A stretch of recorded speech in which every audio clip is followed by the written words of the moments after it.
My name is Kat. I'm finally engaged to Doug, my boyfriend of 10 years from high school. Since we've been visiting each other's houses for a long time, we already know the families well. We're only in our late 20s, but already have the vibe of a mature couple. You're finally going to be my daughter-in-law. I've been waiting for it. I'm also happy to finally be Mistress Jones like you. Doug's mother, Stacy, was so excited once the wedding preparation started. I adored her, who was always smiling and caring, and started to call her mom over the past 10 years. By the way, where's Doug? We can't decide on the seating if he's not here. I also need to ask him about his rehearsal. I'm at her house to go over the details of our wedding. He and I had different engagements, so we were supposed to meet there. Oh, he texted me earlier that he got some urgent things to take care of. He said we could decide ourselves. He's so irresponsible. Don't mind him. She frowned at her son's nonchalance. It reminds me of the time when I was waiting for him here using his house key and you came back before him. Oh, right. That was during the summer. I remember he didn't come back for a while, so we had fun chatting away. He supposedly bumped into the friend and ended up hanging out with him at the time. His habit of canceling plans has been going on for a long time. I got used to dealing with it after 10 years. Stacy and I reminisced about the past while working on the wedding plan together. Doug kept canceling the preparation for our wedding after that. His habits seemed to get worse than before, and he was aware of it himself. I know I'm acting weird lately. Perhaps I got pre-wedding blues. I'll get over it soon, so please be patient with me. I reluctantly showed my understanding when he excused himself, but I'd actually wanted him to apologize, instead of asking me to tolerate him. Wasn't it usually the bride who had the pre-wedding blues? Besides, was he really that sensitive? Never mind. By the way, what should we do for our honeymoon? Where do you want to go? I'm not keen to go overseas. I can't speak any other language than English anyway. I prefer to go somewhere within the country, like New York City, and eat. You're so not romantic. Well then, should we go to New Orleans and have jambalaya? Still about food. We discussed our honeymoon happily. My mood wasn't yet to be fully recovered, but we were in the middle of some fun planning. It wasn't very mature to stay in the bad mood. I gave him the benefit of the doubt. His so-called pre-wedding blues didn't get any better after that, and he kept canceling our meetings. There were nights when he didn't come home, saying he was going out with friends for one last bachelor drink. I felt a lot of frustration and a little mistrust. When I complained to him, he kept telling me, "Just for a little longer. I'll be back to myself when we get married." I was skeptical. Our wedding day arrived regardless of his odd behavior.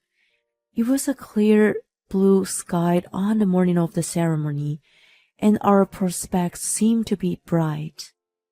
After 10 years of dating, we finally became a married couple, watched over by old friends, relatives, and colleagues.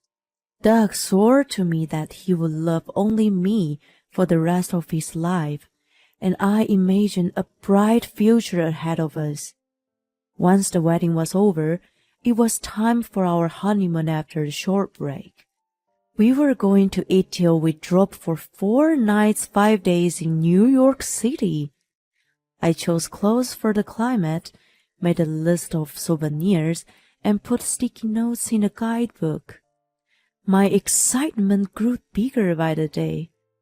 On the morning of our departure, Doug went to the bakery to buy some breakfast. I was doing a final check of my luggage and putting on some makeup. A little later, I got a call from Doug. Wondering if my order was out of stock, I picked up the phone. Hey, honey, I just got a call from the hospital. My mom was rushed to the emergency room. What? It was nothing to do with my breakfast, but an unanticipated incident. That energetic and cheerful Stacy was in trouble. The joyful melody playing in the background of Doug's voice contradicted the situation and annoyed me. I'm heading there now. I can't go on a trip.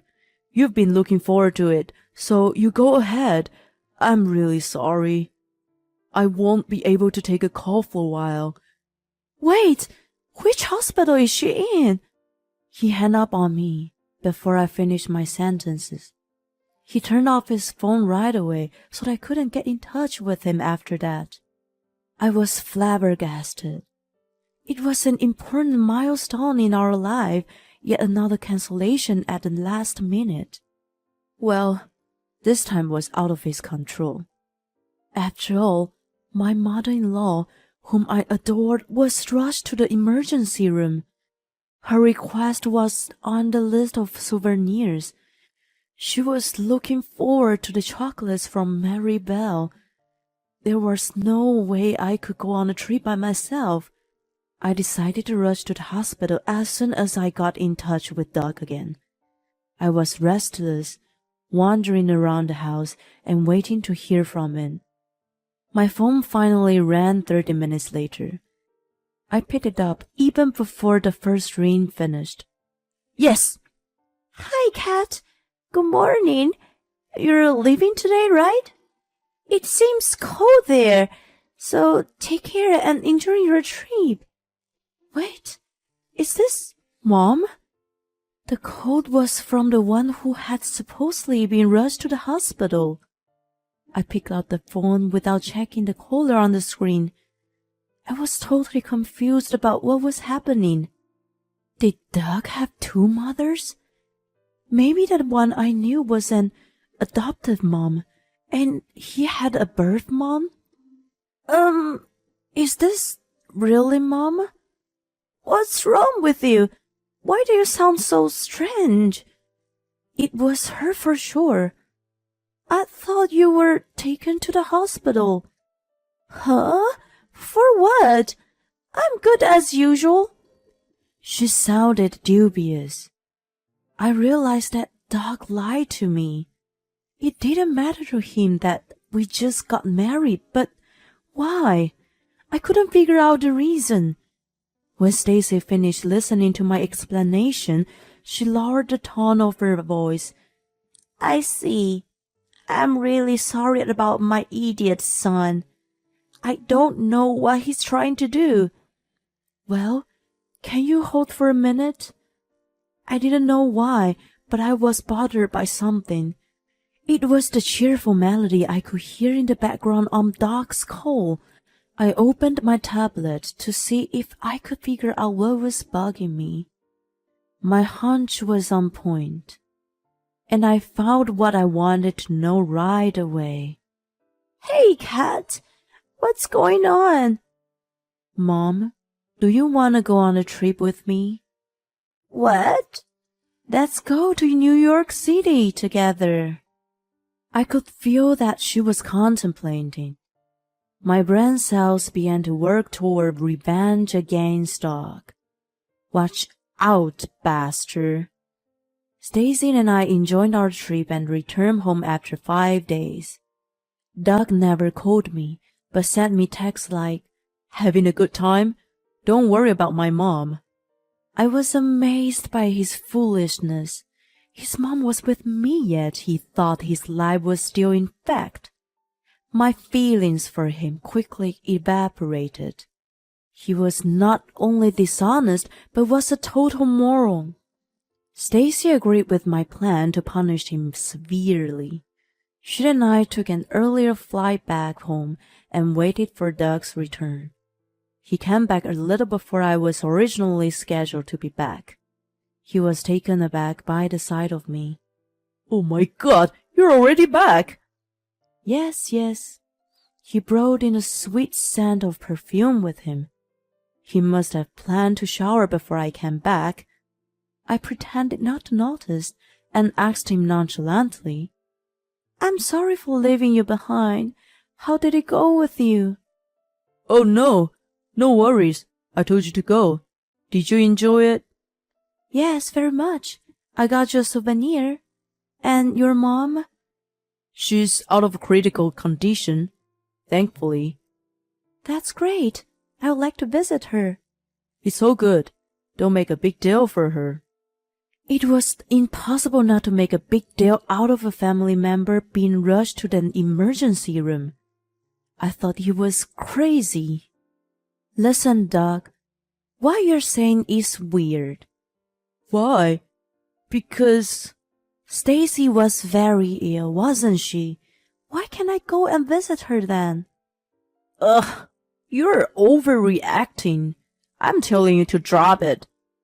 Drop it? How? You're nuts. You went on the trip regardless. That doesn't sound considerate, does it? End of the story. Then I coyly gave him the multiple choice question. Here's a quiz for you. I did go on the trip, but who on earth did I go with? 1. A friend.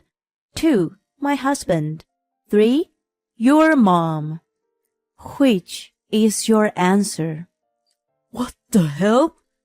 He backed away so far that he was against the wall. As he was cornered, I showed him pictures from the trip.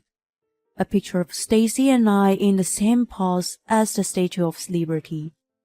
Stacy biting into a big slice of New York-style pizza, and me eating Mr. Sophie's soft ice cream cone in Central Park.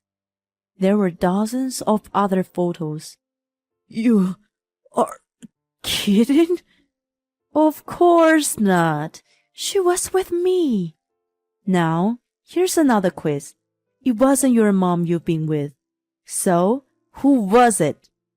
It wasn't my mom, but my aunt.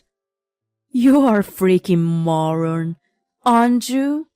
If you're going to lie, come up with something better. It was astounded when the bedroom door opened. I can't listen to you guys anymore. Doug, where have you gone? What the? Mom? Oh no, you aren't supposed to come out yet. Sorry, but I can't stand it anymore. Shame on you, Doug. Come over here and sit. Stacy jumped out, looking furious. She had him sit in a chair and stood beside him in rage. Where have you been the past 5 days? Where's your motive to making your aunt and me sick? He flustered, looking pale as a ghost. Explain, and don't you dare lie to me. He was like a lobster on the kitchen counter. His fate was to be cooked by his mom and me, although he didn't look so tasty. To sum up his story, which he explained in agitation, he was, indeed, cheating on me. It was a fling in the beginning. He and I had been dating since high school, so he didn't know any other women. He thought it was a shame, so he came up with the idea of playing the field in his remaining days of bachelorhood. His motive for cheating was too ludicrous that it infuriated me more. If he had just gone to a strip club, I could have turned a blind eye, but he chose adultery. And the adulteress was his co-worker, whom we had invited to our wedding. They both had such thick skin. The reason he kept canceling our pre-wedding meetings was to hang out with her. When the ceremony was done, So was the Flynn, he thought. He made a chance to be alone with her during the reception, and told her it was over for them. However, she had fallen for me and resisted breaking up. She used threats like, I would tell everyone at work about us when you're away on a honeymoon trip. Don't go if you don't want me to do that. I'm not going to break up with you. Their discussion was tangled up until the day of our honeymoon. The reason he suddenly canceled the trip was to calm his adulteress from going out of control. But I already knew his story contradicted the truth. He didn't decide to cancel on a day, but had already decided way before. When Stacy called me, I found out his lie. When I had checked on my tablet that day was his credit card statement, which showed a record of Amtrak and hotel name. The destination was New Orleans. It was one of the potential honeymoon spots for us. The payment was made 2 weeks ago, and there was no sign of cancellation. Taking all that into that account, it meant that he originally planned to cancel his honeymoon and go to New Orleans with his adulteress. I also checked the cheerful music playing behind his rubbish call on social media.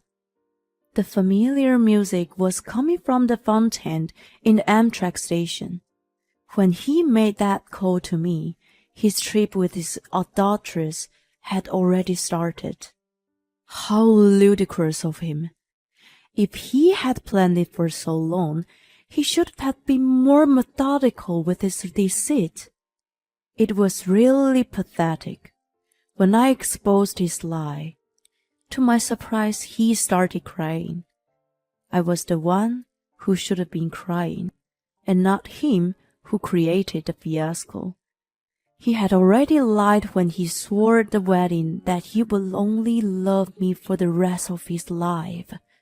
He lied about his mom being rushed to the emergency room, and again lied about the sudden cancellation of our honeymoon. How could I trust him after all these lies? He may have been seeing other women when he canceled our plans before this. 10 years of our relationship had completely fallen apart, and I couldn't return to it. I want a divorce. Wait a moment, honey. I'm really sorry. Let's start over. We've only been married less than a month. You've got to let this minor mistake go. A minor mistake? Don't you be the judge. He's an idiot, Kat. I apologize on his behalf. You are so insensitive to what you've actually done to her. You won't be able to regain her trust for the rest of your life. Reflect on that, you loser. She fiercely scolded him. After 10 years of dating and 1 month of marriage, he was abandoned by his wife and his mom. He wailed shamelessly in despair. Doug and I divorced in the end. There was not a shred of affection or love left in me after 10 years together. All I had was dismay and coldness. He resisted the divorce for a long time, but he eventually gave up and signed the papers in tears. People around me were stunned to hear about the quick end of my marriage, but when I explained the ordeal, they sympathized with me. I returned the gifts and money I received from them. It was easy for me to do because of the alimony from Doug. My coworker says she will set up blind dates for me soon. She tells me to forget about marriage for a while and play the field. I agree with her, and am looking forward to fun encounters. Doug, too, announced his divorce and was surprised, but he couldn't get into the detail. In his case, how could he declare that it was due to his adultery? And the adulteress was in the same office. Anyway, it spread from my side, and almost everyone in his office knew about it. He's frowned upon by colleagues as a guy who cancelled his honeymoon for a trip with his adulteress. I would think no company can entrust an important job to such an idiot in the future. He made his bed. Now he has to sleep in it. As for the adulteress, she broke up with him. Apparently, she was a maid poacher. She lost interest in Doug after we separated. She's a villain of all women. I've been scheming to get back at her with the evidence I have. Stacy has been source of all that information. Since I no longer have any relationship with Doug, it's weird to keep calling her mom, but it's also weird for me to call her by her name all of the sudden. I contemplate how to address her in meanwhile. I still call her mom. She couldn't believe Doug's adultery at first and was greatly shocked when she found out. She was consistently on my side after that. When I demanded alimony from him, she even pressured him for me. I wondered why she was so cooperative regardless of our 10-year relationship. I would think that she would try to protect her own son. So I asked her one day. Her eyes stare into the distance while she explains to me. To be honest, I've been cheating before. Oh no, by your husband? Yes, I found out half a year after we got married. Seeing her always cheerful, I never imagined she went through such a terrible thing. But when I was a newlywed, the position of women was still weak in society. When I cried to my mother-in-law, she snapped at me, saying it was a wife's duty to turn a blind eye. My husband also said that it was a man's way of stress relief. I just couldn't conceive myself. The mistrust I developed then has never left me. I'm sorry. So, I had to try a little harder as a consolation to the old me. She looks at me and smiles mischievously. Never mind me, but your life is just beginning. I'm glad that you become my daughter-in-law, even if it was only for a short time. Thank you for inviting me on the trip too. I was so happy that I could choose my own chocolates. I templated for a bit and then asked her, well, if you don't mind, can we continue to be good friends? Not as my mother-in-law, but as a real friend. I would love to, but won't it be too painful for you? You would be reminded of Doug, wouldn't you? Not at all. You've been so kind to me, so I'm much better now. Are you sure? Sure. I'm really over him and the whole ordeal now. She contemplates a bit and then says, Well, I'm happy to be your friend. Will you take a trip with me again? Of course. She gives me a giddy smile.